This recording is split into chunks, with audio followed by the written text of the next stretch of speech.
Seigneur Jésus, tu es le rocher qui tient ma vie.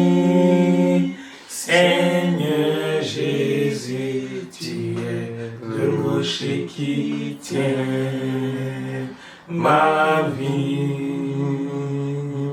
Tu es le rocher, tu es le rocher qui tient ma vie. Tu es le rocher, tu es le rocher qui tient ma vie. Seigneur Jésus, tu es le rocher qui tient ma vie. Seigneur Jésus, tu es le rocher qui tient ma vie. Seigneur, à toi la gloire, à toi le règne, à toi l'autorité et la domination, car tu nous aimes d'un amour insondable. Amen. Merci Père, toi qui as caché ces choses aux yeux des sages et des intelligents, et tu les as révélés à ceux qui ont des cœurs de petits enfants. Amen. Béni sois-tu, roi des rois, c'est en toi que nous avons la vie, le mouvement et l'être. Amen. Merci pour ta grâce qui nous rassemble encore ce matin, pour nous abreuver, pour nous donner la manne, pour nous accorder, Seigneur, la nourriture spirituelle. Amen. Pour notre pèlerinage. Amen. Père, siège parmi nous, que ta grâce soit pleinement notre partage. Donne-nous les oreilles des disciples, Seigneur, et que tu puisses, ô Dieu, nous communiquer tes oracles au nom de ton Fils Jésus-Christ. Amen. Amen. Alléluia. Amen. Bonjour, bien-aimés frères et sœurs. Je vous souhaite à tous la bienvenue dans ce culte matinal de ce dimanche 27 juillet 2025. Alléluia. Amen. J'ai foi que le Seigneur qui nous a amenés ici va nous transformer par sa parole et personne ne rentrera d'ici étant encore le même au nom de Jésus. Amen. La grâce de ce message va illuminer notre entendement, va nous délivrer de l'ignorance et nous accorder de commencer un nouveau départ, de prendre une nouvelle vie dans tous les domaines au nom de Jésus. Amen. Bien-aimés, aujourd'hui notre méditation porte sur la connaissance de soi-même. Dans la vie, c'est très important que chaque personne se connaisse soi-même. Quand tu te connais toi-même, tu peux aller très loin dans la vie. Quand tu te connais toi-même, tu vas réussir dans beaucoup de choses. Et quand tu ne te connais pas toi-même, tu deviens un danger pour toi-même et un danger pour autrui. Donc la connaissance de soi est capitale pour tout être humain. Que tu sois enfant de Dieu, que tu ne sois pas chrétien, que tu sois un homme ou une femme, un élève ou un travailleur, que tu sois riche ou pauvre, blanc ou noir, quelle que soit ta situation, la connaissance que tu as de ta propre personne, c'est un élément capital.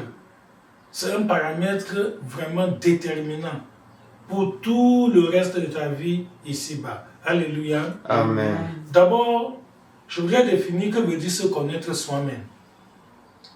Se connaître soi-même signifie que je dois savoir qui je suis et ensuite, je dois aussi savoir qui je ne suis pas.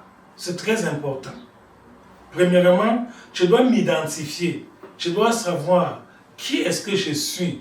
Et ayant déjà eu cette idée de ma propre personne, je dois aussi savoir à identifier qui je ne suis pas.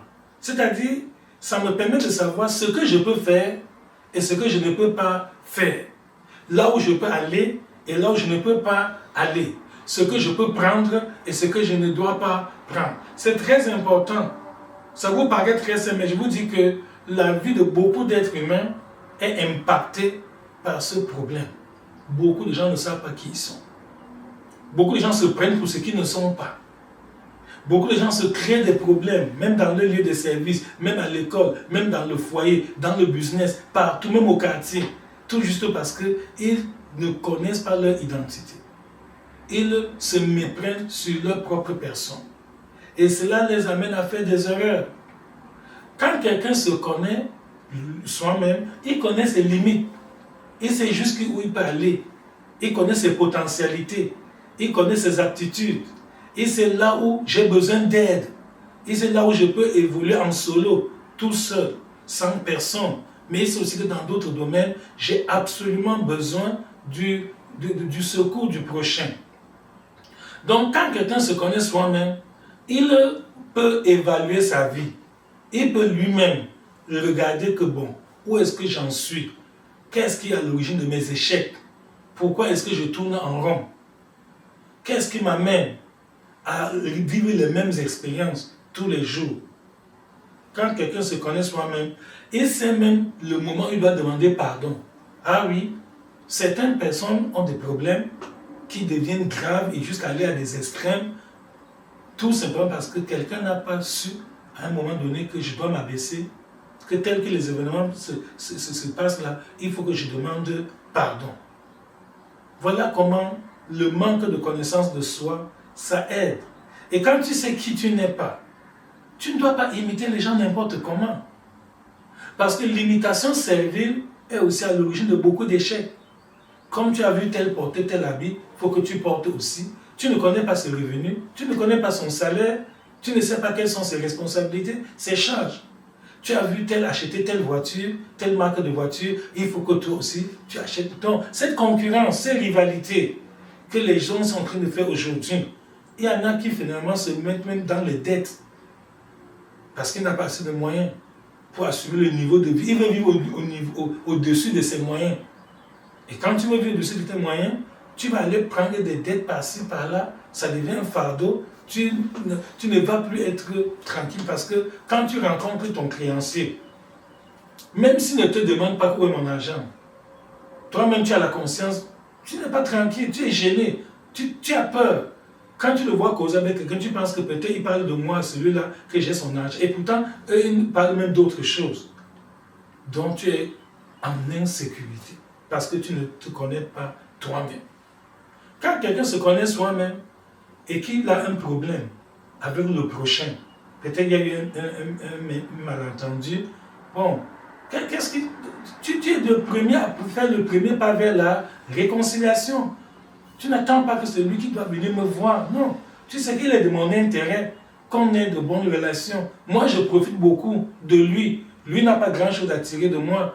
Connaissant que je suis en état de faiblesse, c'est celui, le plus petit doit s'abaisser. Voilà. Donc, je ne dois pas être orgueilleux. Je ne dois pas chercher à montrer que j'ai raison. Faites-lui semblant que tout va bien, alors que ça ne va pas. Donc, ce conseil que nous partageons ce matin est très utile. Et ça va t'aider à réussir dans tous les domaines de la vie. Amen. Si tu te connais toi-même, tu vas réussir dans tes études.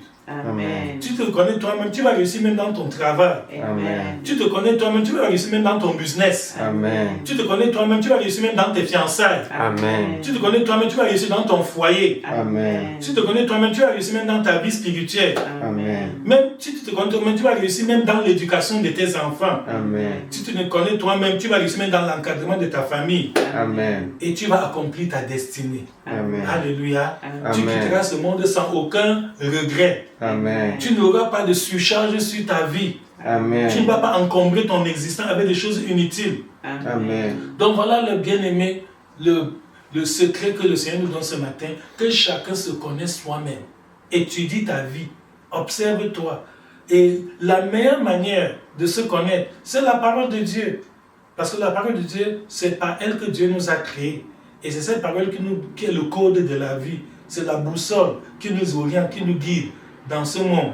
Et si tu te bases sur la parole de Dieu, tu vas vraiment tu vas réussir à tous égards. Alléluia. Amen. Rien ne va te déranger dans ce monde. Pourquoi? Parce que la parole de Dieu est en même temps quelque chose de préventif. C'est-à-dire que ça te met en garde, ça te montre les dangers auxquels tu peux être confronté. Ça te donne aussi les ressources nécessaires pour te défendre. Ça te donne tout.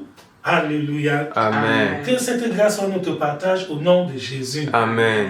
Quand quelqu'un se connaît soi-même, il ne se plaint pas des autres. Beaucoup de gens souffrent pourquoi? Parce que quand ils ont des problèmes, ils accusent tout le monde. C'est mon père qui m'a fait ceci, c'est ma mère, mon oncle, ma tante, ce sont mes camarades, ce sont mes professeurs, ce sont mes voisins qui sont montés. Il accuse tout le monde, mais il ne s'accuse pas soi-même. Alors que celui qui est sage, quand il est devant un problème, le premier réflexe, c'est de regarder en lui-même que quelle est ma part de responsabilité dans ce problème. Est-ce que j'ai bien fait mon devoir? Est-ce que je me suis appliqué vraiment à bien accomplir ma tâche? Mais souvent, nous sommes prompts, nous sommes très rapides pour pointer un doigt accusateur autour de nous. Et tout ça, ça nous console. Ça te donne une fausse consolation quand tu blâmes les autres. Et tu ne peux pas vraiment regarder que moi-même, est-ce que j'ai fait ce que je devais faire? Est-ce que j'ai accompli mon devoir? Et en pointant le doigt sur les autres, les mêmes causes vont continuer à produire les mêmes échecs. Parce que les autres ne sont pas prêts à changer. Or, si c'était toi, si tu voyais que oui, c'est moi la cause, voici ma part de responsabilité dans cette affaire, et tu te corriges, les choses vont s'améliorer. Alléluia. Amen. Donc tes difficultés persistent parce que tu n'aimes pas reconnaître ton tort. Tu n'aimes jamais avouer que oui, j'ai mal fait, j'ai fait une erreur. Or, personne n'est parfait. Je ne sais pas pourquoi ça te coûte trop cher de confesser tes péchés, de reconnaître tes erreurs. Personne n'est parfait. C'est Dieu seul qui ne fait pas d'erreur. Donc il n'y a aucune honte à dire que bon, je demande pardon, j'ai mal fait. C'est normal, c'est humain. L'erreur est humaine. Mais beaucoup de gens préfèrent même mourir que de dire que oui, j'ai fait une erreur. Non, chacun cherche à sauver la face. À manquer, toujours discuter, donner des raisons, trouver des prétextes, toujours se défendre pour montrer que non, tout ce que j'ai fait est bien, moi je sais ce que j'ai... Ce n'est pas bon. Or, nous observons, même sur les fabricants de voitures, je ne veux faire de la publicité d'aucune marque de voiture ici, mais vous connaissez plusieurs marques de voitures. Qu'est-ce que j'ai remarqué? J'ai constaté que, ici en Occident, les fabricants de voitures, lorsqu'ils fabriquent une nouvelle voiture, ils mettent ça sur le marché, pendant que le public, les usagers sont contents, ils admirent, cette voiture est très performante, vraiment ça ne consomme pas beaucoup d'essence, vraiment tu es à l'aise, il y a le confort. Pendant que vous êtes en train d'apprécier que c'est très bien, eux-mêmes les fabricants, qu'est-ce qu'ils font? Ils cherchent les erreurs, ils regardent que la voiture là, ça a quel manquement? On pouvait améliorer comment? Qu'est-ce qui peut encore être ajouté? On peut réajuster quoi? Et d'ici quelques années, vous le voyez, fabriquer une autre voiture meilleure que celle-là. Alléluia. Amen. Pourquoi? Parce qu'ils se connaissent eux-mêmes. Ils se sont examinés eux-mêmes. Ils ont examiné leurs produits. Ils ont étudié leurs produits pour voir quels sont les points faibles et quels sont les points forts de ce produit.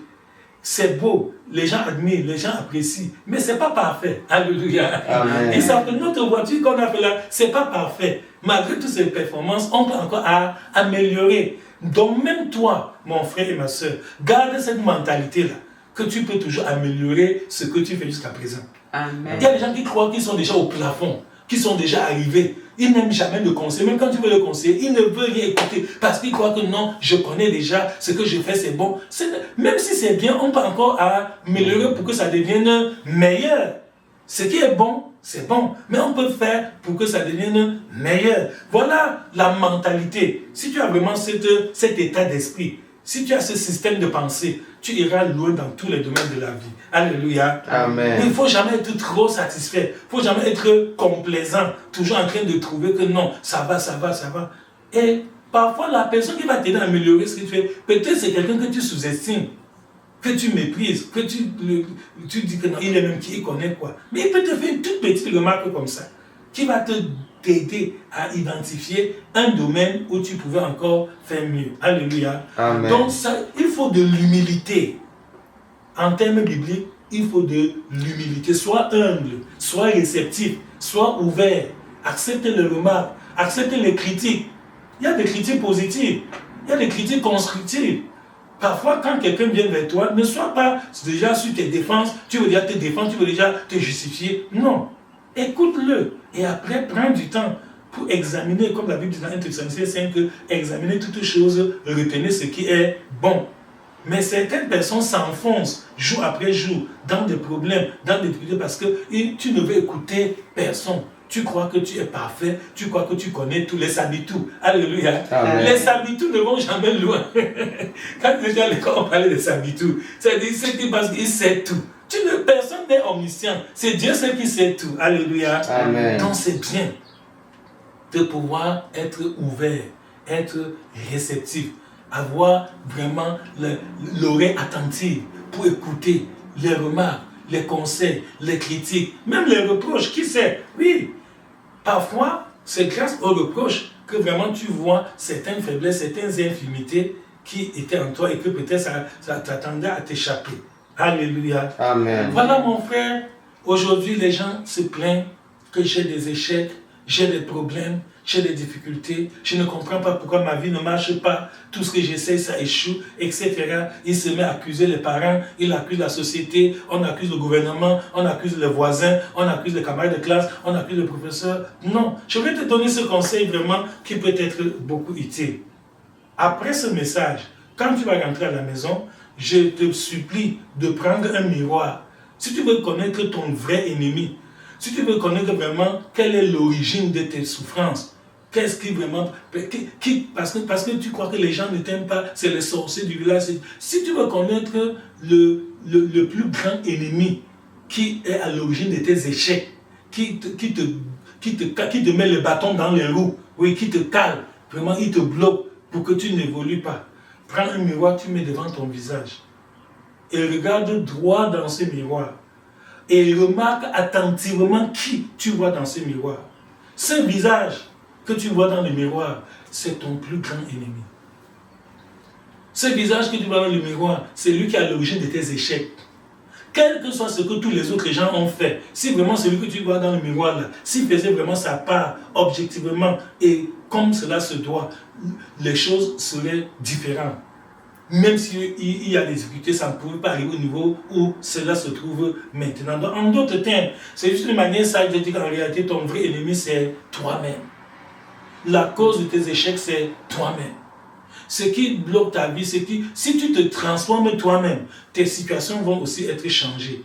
Si tu changes ta vie, même ton travail va changer, même ta famille va changer, même ton foyer va changer, même ton commerce, ton business va changer, pourvu que tu te changes toi-même. Mais tant que tu gardes la même version de ta vie, tant que tu gardes la version actuelle de ta vie que tu as là, et tu cherches des justificatifs pour te justifier, pour montrer que tout va bien, que tu s'habitues, que tu connais ce que... Il y en a dit, je sais ce que j'ai fait, et pourtant, il est en train de couler, de se noyer, il est en train de se détruire. On veut l'aider, il dit non, je sais ce que j'ai fait, laissez-moi tranquille, ça ne vous regarde pas, c'est ma vie, c'est ta vie, mais regarde le résultat. Voilà où ça t'a mené, et pourtant tu pouvais être loin. Donc si tu changes ta vie, tu vas changer aussi ta situation. Alléluia. Amen. Donc ne compte pas seulement sur les autres pour changer ta situation, compte d'abord sur toi-même. Quand quelqu'un se connaît soi-même, il est vraiment un héros, il est bien parti. Beaucoup d'élèves, je vais d'abord m'attarder sur les élèves et les étudiants, beaucoup d'élèves et étudiants échouent à l'école. Pourquoi? Parce qu'ils ne se connaissent pas. Je vais vous le prouver. Il y a des enfants qui arrivent en classe, au lieu d'être focus, concentrés pour recevoir la connaissance, étudier leurs leçons, ils passent le temps à critiquer les professeurs. Ils disent non, tel prof là, vraiment, il est ceci, il est cela. Je me rappelle, nous, on faisait ces heures-là quand nous étions encore élèves. On était tellement distraits. Parfois, on commentait, on riait même. Oui, on dirait tel professeur, il est long chemin de fer, parce qu'il a de très grand temps. L'autre professeur, il est court comme un demi-sac de Macabo. L'autre là, il est gros comme Michelin. L'autre là, il est maigre comme un bâton de soya. Et ça nous faisait rire. Alors que c'était la discrétion, ça ne nous aidait à rien. Que le prof soit long au chemin de fer, qu'il soit Michelin, qu'il soit... ce n'est pas ça l'important.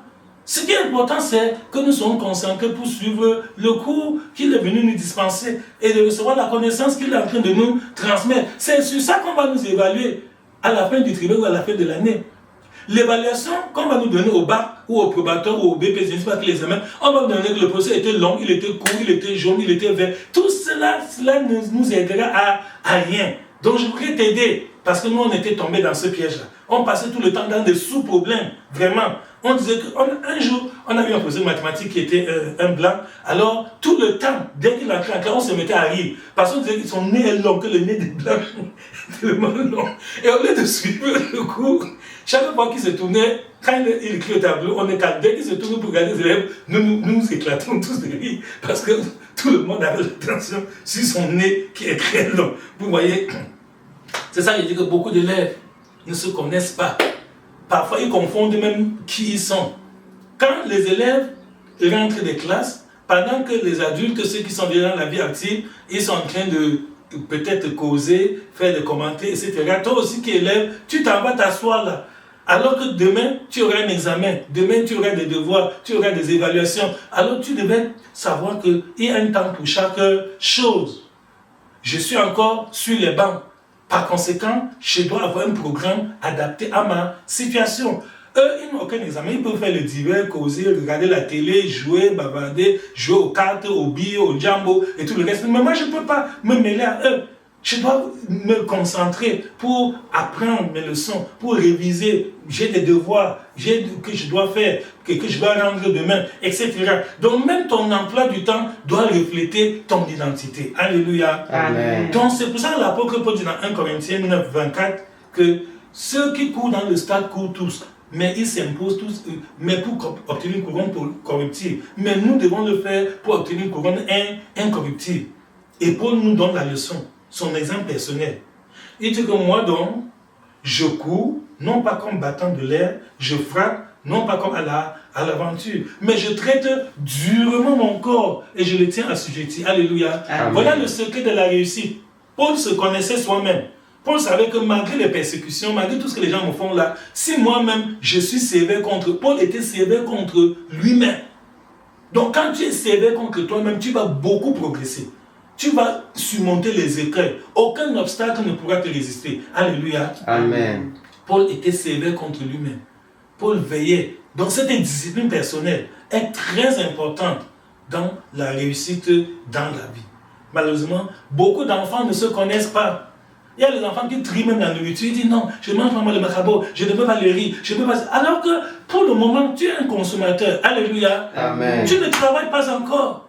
C'est quand tu vas être un adulte, quand tu vas finir tes études, tu trouves un emploi, tu as ton salaire, là tu peux maintenant commander le genre de nourriture que tu veux. Tu peux trier, tu peux dire non, je ne mange pas ceci, voici, je veux plutôt mon goût, etc.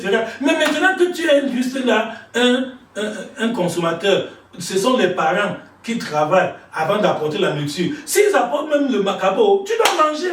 Si c'est même le foufou, tu manges. Si c'est même le je ne sais pas quoi, n'importe quoi. C'est ça. C'est pas ça ta préoccupation. Tu vois? Alors il y en a qui se fâchent même. Qu'on n'a pas préparé ce que je veux. On n'a pas pris mon goût. Je ne mange pas. Tu fais du mal à qui? Tu fais du mal à toi-même. Quand tu refuses de la nourriture. Donc un enfant sage, tu dois t'adapter. Pour le moment, tu t'adaptes. Si c'est même comment, si ça ne te plaît même pas, tu sais que bon, je suis encore... je n'ai pas de moyens, je supporte tout ce qui peut arriver. Même dans le lieu de service, les gens ne se connaissent pas, ils se créent des problèmes dans leur lieu de travail. Peut-être voilà, celui-ci c'est ton patron. Tu ne dois pas parler n'importe comment à ton supérieur hiérarchique. Non. Tu ne dois pas te mettre devant lui, tu parles avec arrogance, avec un ton hautain. Non. Tu dois lui parler avec humilité, avec abaissement, parce qu'il a un pouvoir de décision sur toi. Il peut te renvoyer, il peut te suspendre, il peut t'infliger des sanctions disciplinaires, il peut même ruiner ta carrière. Ah oui, il y a des chefs qui sont capables de ruiner ta carrière alors que tu devais aller loin. Juste parce que toi, tu es insolent envers lui, tu lui parles comme s'il est ton égal, tu ne le respectes pas, et rien qu'à cause de ces sous-problèmes-là. Ce n'est même pas le problème, ça ne concerne même pas le travail, la tâche à accomplir, non. Mais c'est les choses, les problèmes extra-professionnels. Ça crée beaucoup de problèmes parce que les gens ne se connaissent pas. Alléluia. Amen. Quelqu'un qui ne se connaît pas ne peut pas progresser. Il va toujours marquer le pas sur toi, comme on nous disait à l'école. Gauche, droite, gauche, droite. Tu te fatigues étant sur toi, tu dépenses tant d'énergie, tu te ruines pour rien. Alors que si tu te connaissais, tu devais aller très loin. Alléluia. Amen. Je vais vous rendre un témoignage que j'ai vécu quand j'étais encore élève. Un jour, nous étions à l'école et un camarade de classe que je nommerais X avait un problème avec notre camarade de classe que je nommerais Y. Alléluia. Amen. Donc voilà deux camarades de classe X et Y, ils ont eu un petit problème et finalement ça s'est envenimé, la situation s'est aggravée et ils voulaient en venir aux mains. Donc ils ont voulu lutter, ils se mettaient déjà. Alors qu'est-ce qui est arrivé? Tout le reste de la classe, tous les autres élèves de la classe, on s'est, comme les enfants sont ce qu'ils sont, on s'est attroupés autour d'eux et on criait et on voulait qu'ils puissent lutter pour que nous puissions apprécier qui est le plus fort. Mais curieusement, l'élève X était calme, il ne disait rien. Il observait, il tournait autour de l'élève Y. Mais l'élève Y était très bavard. L'élève Y a été dit, c'est à moi aujourd'hui, tu vas voir, je vais te montrer, tu as tout cherché, tu as trouvé, et aujourd'hui je vais te finir. Et l'autre était calme. Il observait, et finalement, lorsqu'ils se sont affrontés, l'élève X a donné un seul coup à l'élève Y est tombé. Et il s'est mis à crier. Il a dit arrêtez-lui, il a un pied en main, Et nous qui étions les spectateurs, on criait, on ne comprenait pas. Quand il dit qu'il a un pied en main, on se dit comment quelqu'un peut avoir un pied dans la main. C'est après, quand l'autre l'avait déjà rossé de coups, jusqu'à il pleurait, qu'on s'est rendu compte, il est en train de dire que X a une pierre en main, que X est en train de le taper avec un caillou. Alors il n'avait aucun caillou, il n'avait aucune pierre en main. Alléluia. Amen. X était seulement plus fort que lui. Donc X lui a donné un coup sec. Ça lui a fait tellement mal. Il a cru que c'est un coup de caillou, alors que c'est un coup de poing. Vous voyez, pourtant, tout à l'heure, il faisait le gros dos, il parlait, comme si vraiment il était très fort. Voilà, il ne se connaissait pas. Quand tu te connais, tu esquives une certaine lutte. On dit dans notre langue maternelle, qu'est-ce qui vient de dépasse, tu portes son sac. Voilà. Mais les gens qui veulent dire que non, il me dépasse en quoi? Même moi aussi. Et pourtant, quand tu t'abaisses, tu t'humilies, tu vas beaucoup profiter. Mais en voulant te montrer, en voulant toujours te défendre, etc., voulant faire le grand, l'orgueil, tu perds abondamment. Alléluia. Amen. Nous allons lire un texte biblique dans Matthieu chapitre 15, du verset 23 au verset 28. La parole de Dieu nous relate ici une histoire très profonde, très touchante. Une histoire vraiment qui reflète la leçon que nous sommes en train de méditer ce matin. Alléluia. Amen. C'est Matthieu chapitre 15, du verset 21 au verset 28. Je vais lire pour nous tous. Jésus étant parti de là, se retira dans le territoire de Sidon et de Tyr. Et voici, une femme cananéenne qui venait de ces contrées lui cria, « Aie pitié de moi, Seigneur, fils de David. Ma fille est cruellement tourmentée par le démon. » Il ne lui répondit pas un mot.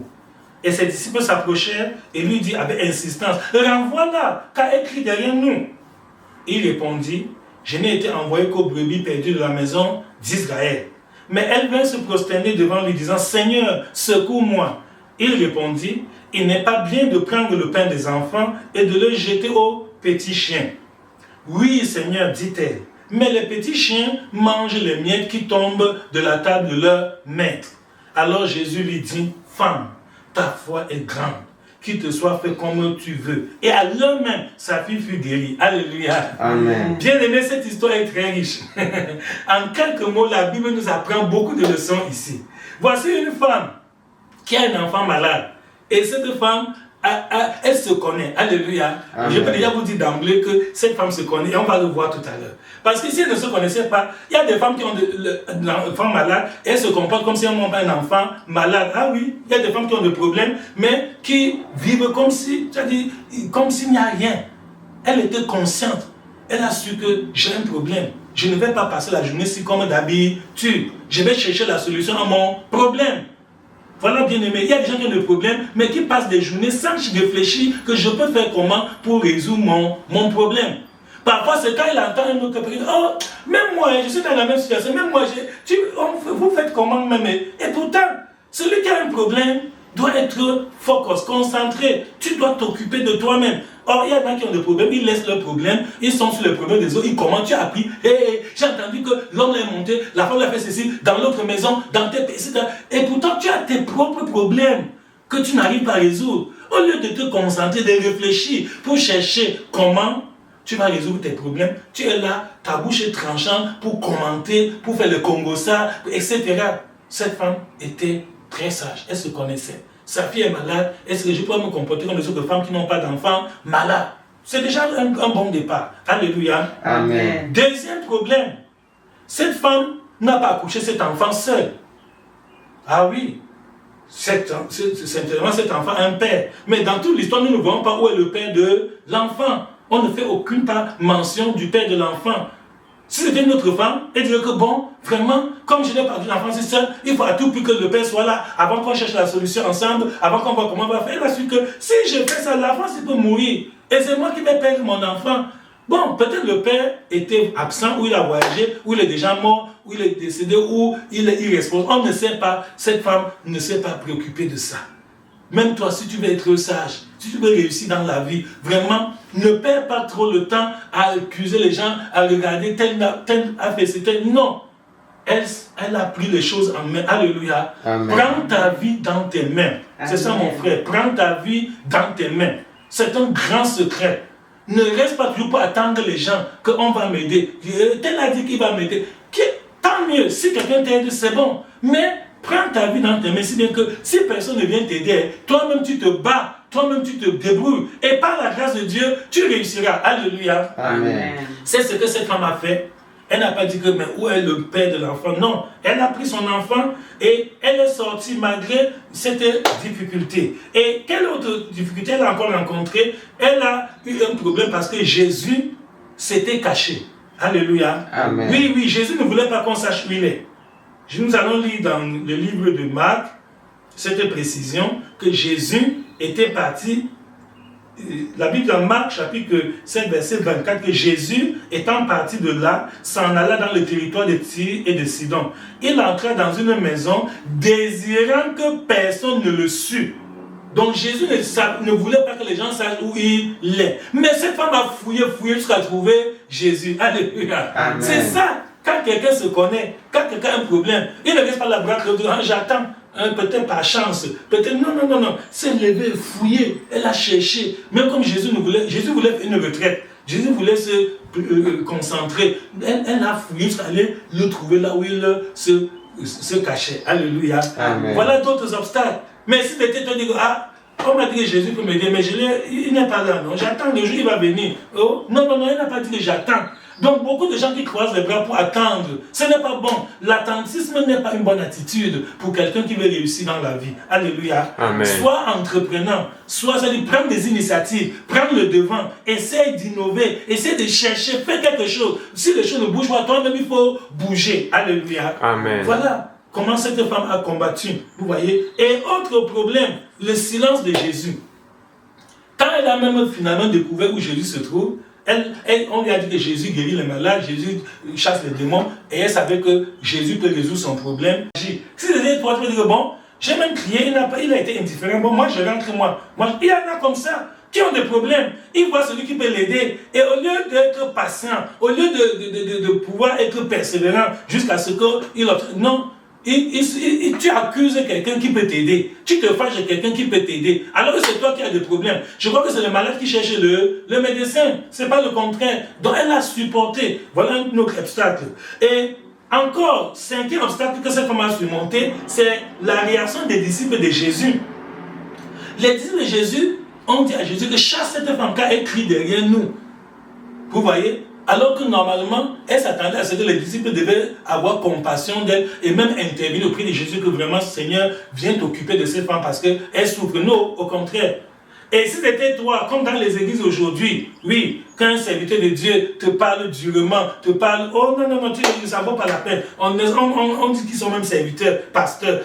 Je croyais qu'ils devaient avoir pitié. Non, l'attitude des disciples de Jésus, les 12 apôtres ont été très indifférents jusqu'à demander à Jésus de chasser cette femme qu'ils veulent l'esprit tranquille, ils ne veulent pas du bruit, mais cette femme n'est pas partie. Alléluia. Amen. Même toi, si tu es sage, parfois on peut te chasser, tu ne pars pas parce que tu connais que mon intérêt est ici, la solution à mon problème est ici. Je vais m'abaisser, je vais m'humilier, je vais supporter, je vais encaisser tout jusqu'à ce que j'ai la solution à mon problème. Alléluia. Amen. Que cette sagesse soit ton partage au nom de Jésus. Amen. Et sixième obstacle, lorsque la femme a vaincu l'hostilité des disciples de Jésus, finalement, Jésus a parlé. Mais ce que Jésus a dit n'était pas favorable pour cette femme. Ça, c'est le sixième obstacle. Jésus a plutôt dit que je ne suis pas venu vers les gens comme toi, je suis venu pour les brebis perdues de la maison d'Israël. Or, cette femme n'était pas un enfant, c'était une Cananéenne. Donc, elle n'avait pas droit Et si c'était dit que bon voilà, finalement, après que j'ai supporté, après que j'ai insisté, j'ai tout fait, finalement, quand il parle, il me dit même qu'il n'est pas venu pour les gens comme moi, il est venu plutôt pour les brebis perdues de la maison d'Israël. Et tu devais même te fâcher et partir en grondant, en murmurant. C'est ce qui se passe. Beaucoup de gens grondent, ils murmurent, ils se fâchent parce qu'on n'a pas voulu les aider. Et cette femme n'a pas baissé les bras. Au contraire, elle savait que si je quitte derrière Jésus, je vais aller encore où? Mon enfant va mourir, je n'ai pas d'autre secours ailleurs. Mais toi, quand tu pries, ta façon de prier, c'est comme si Dieu ne t'exauce pas, tu auras d'autres solutions. C'est pas bon. Un vrai chrétien, c'est quelqu'un qui sait que je n'ai pas d'autre option. Jésus est ma seule option. Alléluia. Amen. Je n'ai que Jésus. Je n'ai que Jésus. Par conséquent, je dois insister au pied de Jésus. Jusqu'à ce que Jésus donne la solution à mon problème. Donc, quand Jésus a dit que je suis venu pour les brebis perdues de la maison d'Israël, dont tu n'es pas qualifié, Jésus lui a montré qu'elle n'est pas qualifiée. Qu'est-ce qu'elle a fait? On dit elle s'est prosternée. Alléluia. Amen. Depuis tout ce qui se passe là, elle était debout. Même en criant, elle criait étant debout. Et finalement, quand Jésus a dit que non, tu n'es pas qualifié, tu n'es pas dans le groupe de personnes pour lesquelles je suis venu, ma mission ne te concerne pas. Elle a cherché un moyen, elle a voulu ajouter quelque chose de plus. Elle s'est agenouillée. Vous voyez? Or, toi, quand tu essaies et ça ne va pas, au lieu de chercher à innover comme cette femme, voilà l'innovation.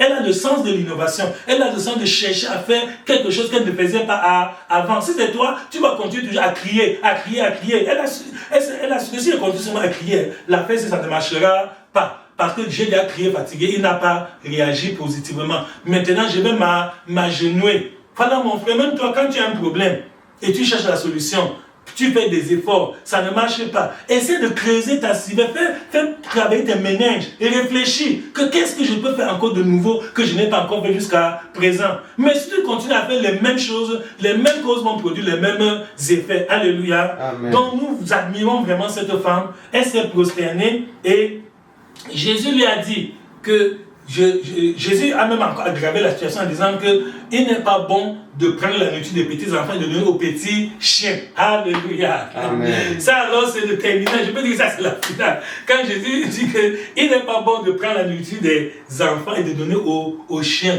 Si c'était toi, tu lui dis voilà. Il m'insulte, il m'a appelé chien. Vraiment, moi, un être humain, il m'appelle chien, il me compare au chien. Ça ne vaut pas la peine. Et après, il parle de Dieu, Dieu. Même vos affaires de Dieu, là, je ne suis plus dedans. C'est comme ça que les gens quittent même les églises.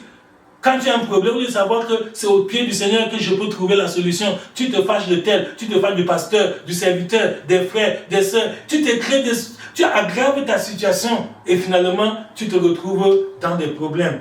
Cette femme est très sage, elle se connaissait. Elle savait que malgré qu'il me qualifie de chien, il a la solution à mon problème. Alléluia. Amen. Oui, même s'il est sévère, il a la solution à mon problème. Donc, sois sage comme cette femme. Si quelqu'un a la solution à ton problème, supporte. Même s'il est dur, même s'il il n'a pas ton temps, même s'il est très occupé. Parfois, quelqu'un te dit, reviens tel jour, tu te fâches. Alors que c'est toi qui veux de l'aide. S'il me dit même de venir même 100 fois, je vais venir parce que je veux de l'aide. Parce que je sais qu'il a en main la solution à mon problème. Alléluia. Amen. Oui, que cette sagesse soit notre partage au nom de Jésus. Amen. Mais qu'est-ce qu'elle a fait? Elle a encore cherché à innover, elle a encore cherché quelque chose, à ajouter quelque chose de plus qu'elle n'a pas encore fait jusqu'à présent. Donc quand Jésus a dit qu'il n'est pas bon de prendre la nourriture des enfants et de donner aux chiens, la femme a dit que Seigneur, mais les chiens mangent les miettes qui tombent de la table des enfants. Alléluia. Amen. Quelle sagesse. Regardez, quelqu'un qui se connaît, quelqu'un qui sait qui elle est. Elle peut dire que vous croyez que c'est seulement vous les Juifs, même nous aussi, nous sommes une nation. Non.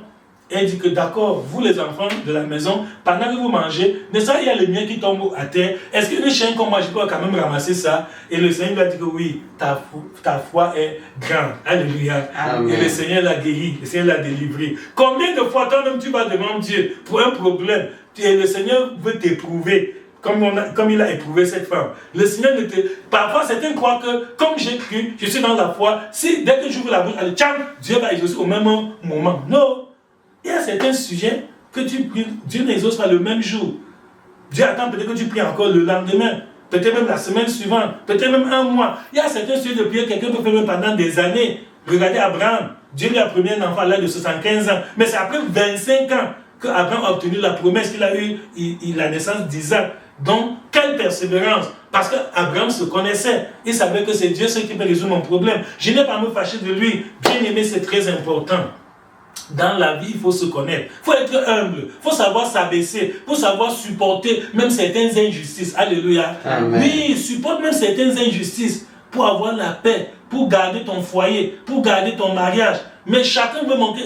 Pourquoi certains divorcent? Juste parce que personne ne veut dire « je demande pardon, j'ai fait une erreur ». Non, chacun est grand, l'ego surdimensionné, chacun est fort, chacun est capable, et à cause de ça, vous oubliez l'essentiel. Alléluia. Amen. Et l'attitude de cette femme samaritaine me rappelle une autre femme dans la Bible, dans l'Ancien Testament. Alléluia. Amen. Il s'agit de Anne, la femme d'Elkana. Quand elle est partie dans 1 Samuel chapitre 1, verset 9 à 18, elle est partie au temple pour prier parce qu'elle avait un problème de stérilité. Ça faisait plusieurs années de mariage. Elle n'avait pas d'enfants. Sa épouse, Pénina, avait déjà des enfants et se moquait même d'elle et la mortifiait. Anne a connu que mon problème, c'est Dieu qui peut être la solution. Elle ne s'est pas fâchée de son mari, elle ne s'est pas attaquée à la épouse. Elle a dit, je m'en vais chercher la face de Dieu. Mon frère et ma soeur, quelle sagesse d'aller devant Dieu quand tu as un problème. Très souvent, toi tu vas devant les hommes, tu te fâches, tu te plains, tu accuses tout le monde. Non. Et quand Anne est allée devant Dieu pour prier pour le problème d'enfant, alors la Bible nous dit dans 1 Samuel 1, verset 9 à 18, que Anne se leva après que l'on eut mangé et bu à Silo. Le sacrificateur Élie était assis sur un siège près de l'un des poteaux du temple de l'Éternel. Et l'amertume dans l'âme. Alléluia. Amen. Anne avait l'amertume dans l'âme. Anne était touchée. Toi, parfois, tu pries, c'est qu'on ne sent pas le fardeau dans ta peau. On ne sent même pas que tu es touché par ton problème. Oui. Parfois, tu viens même parler à quelqu'un que tu as un problème. La manière légère, la manière superficielle, la manière désinvolte avec laquelle tu présentes ton problème, on ne peut pas penser aussi parce que toi-même, tu ne prends pas ton problème au sérieux. Tu parles ça dans les divers. Oui, quand on dit même comme ça, j'ai même des problèmes. Non, c'est pas sérieux. Anne avait la méthode. Elle pria l'Éternel et versa des pleurs. Elle fit un vœu en disant, Éternel des armées, si tu donnes regarder l'affliction de ta servante, si tu te souviens de moi et n'oublie point ta servante, et si tu donnes à ta servante un enfant mâle, je le consacrerai à l'Éternel pour tous les jours de sa vie, et le rasoir ne passera point sur sa tête. Alléluia. Amen. Voilà le sujet de prière de Anne. Comme il restait longtemps en prière devant l'Éternel, Élie observa sa bouche. Élie, c'est le souverain sacrificateur à l'époque. Élie était aussi là, il a vu la bouche d'Anne. Anne parlait dans son cœur et ne faisait que remuer les lèvres, mais on n'entendait point sa voix. Élie pensa qu'elle était ivre. Et il lui dit, jusqu'à quand seras-tu dans l'ivresse? Fais passer ton vin. Alléluia. Amen. Voilà là où beaucoup de chrétiens échouent. Voici une femme qui a un problème grave, sérieux. Et elle vient devant Dieu pour prier, elle cherche la face de Dieu. Et pendant qu'elle prie, le serviteur de Dieu qui devait l'encourager, qui devait la soutenir dans la prière, qui devait lui donner même des conseils pour l'orienter à mieux présenter sa suite, qui devait intercéder pour elle. C'est le serviteur qui, dans son aveuglement, parce que l'homme est homme, tout homme est homme, même le serviteur de Dieu est un homme. Même le pasteur, le sacrificateur, c'est un homme, donc il peut faire des erreurs. Tout être humain peut commettre une erreur. Nous sommes tous imparfaits. Effectivement, voici le souverain sacrificateur. Quoiqu'il était le plus grand serviteur de Dieu à l'époque, il n'a pas discerné que cette femme a un problème sérieux. Elle a en train de prier. Il a cru qu'elle a bu le vin, qu'elle a saoulé et qu'elle est ivre. Et il ne s'est même pas seulement arrêté à faire le constat. Il a chassé. Il lui dit, fais passer ton vin. Si c'était toi, tu dis que vraiment, l'église, ça ne vaut pas la peine. Voilà le pasteur que j'ai trouvé qui devait compatir ma douleur, qui devait même me donner des conseils, m'aider, m'encadrer, intercéder pour moi, me soutenir. C'est lui qui il ment sur moi. Il a d'abord menti que je suis ivre. Alors je ne suis pas. Deuxièmement, même s'il était ivre, mais ça c'est lui qui devait nous encadrer quand on a des problèmes. Voilà, il me chasse que j'aille où? Et tu dois dire, je ne veux plus m'écouter dans cette église, c'est fini. Voilà comment beaucoup de gens perdent la grâce de Dieu.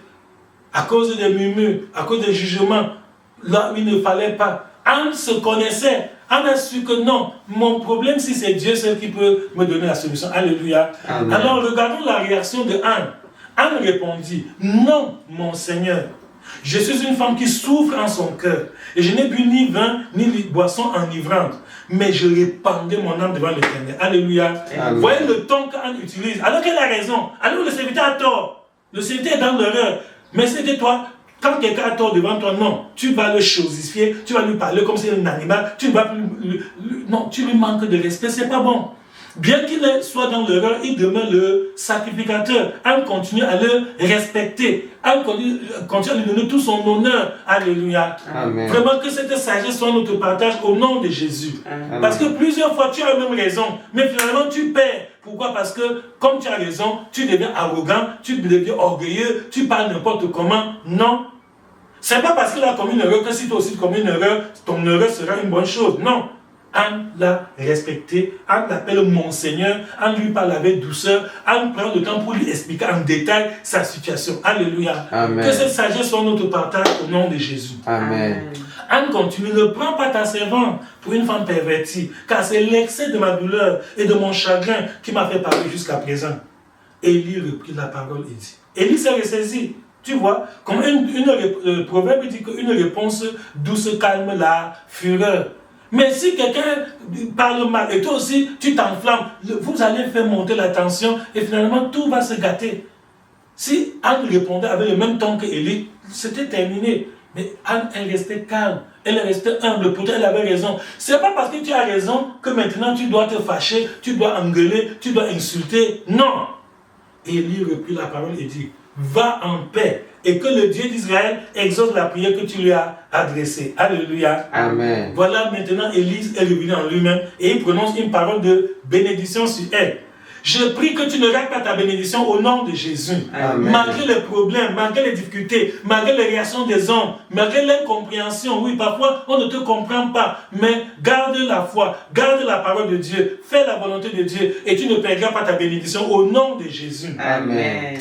Après que Élie ait prononcé cette parole de bénédiction sur elle, elle dit que ta servante trouve grâce à tes yeux.